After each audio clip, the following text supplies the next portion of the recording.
Hello viewers, in this module we bring to you line-wise explanation of some important passages from the chapter Deep Water by William Douglas.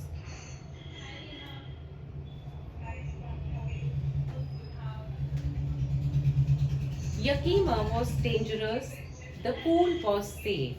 It had happened when I was 10 or 11 years old. I had decided to learn to swim. There was a pool at YMCA in Yakima that offered exactly the opportunity. The Yakima River was treacherous, but the YMCA pool was safe. It was only 2 or 3 feet deep at the shallow end, and while I was 9 feet deep at the other, the drop was gradual.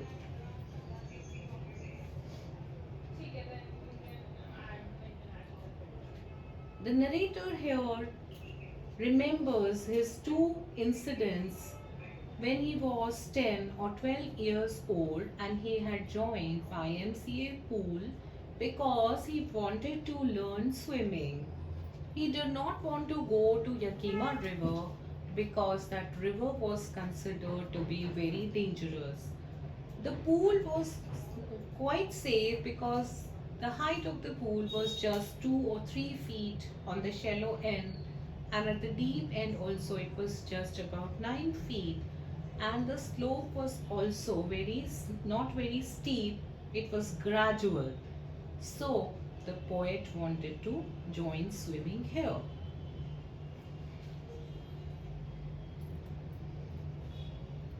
Hydrophobia in the childhood days. The narrator here narrates two incidents from his childhood days due to which he had developed fear whenever he used to see water. Childhood incident first is at California beach. In the beginning, however, I had an aversion to water when I was in it. This started when I was 3 or 4 years old and father took me to the beach in California. He and I stood together in the surf. I hung on to him, yet the waves knocked me down and swept over me. I was buried in water, my breath was gone, I was frightened. Father laughed, but there was terror in my heart at the overpowering force of waves. William here says that he had always a dislike for water. Aversion here means dislike. And then he recounts an old experience when he had gone to California beach along with his father, and both of them stood when a wave came and leapt towards him. And he was struck to his father, but the wave was very strong and he threw him down and he was completely covered with water. Gather in a surf means he was covered with the water. Now he was very scared, he could not even breathe, although his father was very casual and he was just laughing. But the child had got very scared. Now, another incident that the narrator here narrates is a misadventure at YMCA pool when was ducked by a bruiser of a boy. Bruiser means a well-built, strong boy who had threw him into the water. So, those 9 feet were more like than 90, and before I touched bottom, my lungs were ready to burst. But when my feet hit bottom, I summoned all the strength and made what I thought was a great spring upwards. I imagined I would bob to the surface like a cork. Instead, I came down slowly. I opened my eyes and saw nothing but water, water that had a dirty yellow tinge to it. I grew panicky. I reached up to it as if to grab a rope, and my hands clutched only at water. I was suffocating. I tried to yell, but no sound came out. And then my eyes and nose came out of water, but not my mouth. So in this incident, the boy here was thrown into the deep water by a strong, well-built boy, and when he was coming down, this boy struggled. Narrator struggled a lot. He had assumed that he would hit the bottom of the pool, and he would come to the surface very easily like a cork. So, but this did not happen, and his way back was very difficult. He could not breathe. His eyes and nose were all closed, and when he came out, and he yelled at the top of his voice, but nobody could hear his voice. He tried to hold a rope in his hands, but everywhere he was surrounded by water, and he was a yellow tinged light. A yellow light actually seemed to appear before his eyes, and his mouth was still embedded in the water.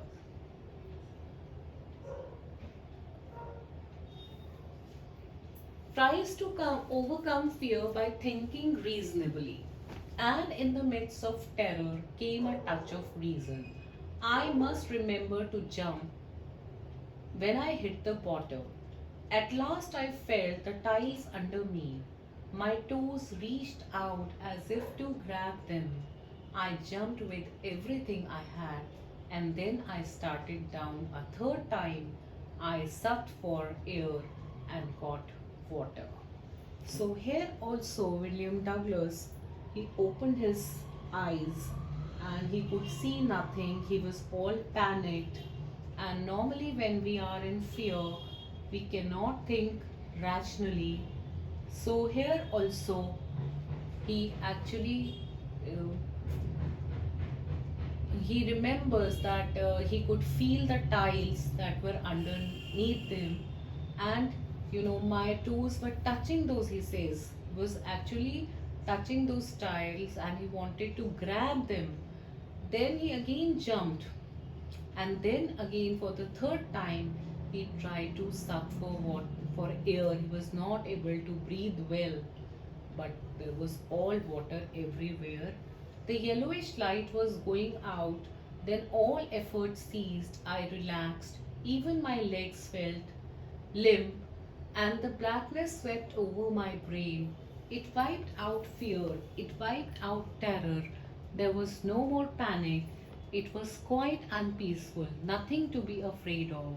This is nice to be drowsy, to go to sleep, to need no need to jump, too tired to jump.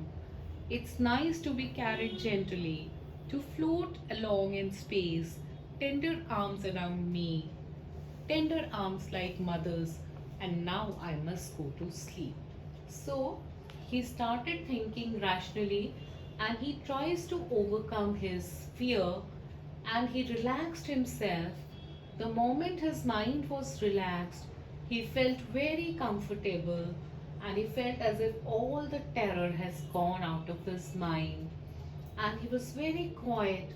He felt as if he is sleeping, and gently somebody is carrying him to the top, and then he decides that he must sleep here and enjoy his sleep.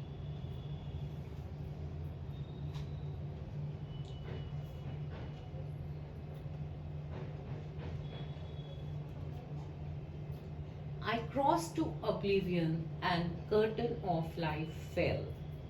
Several hours later I walked home. I was weak and trembling.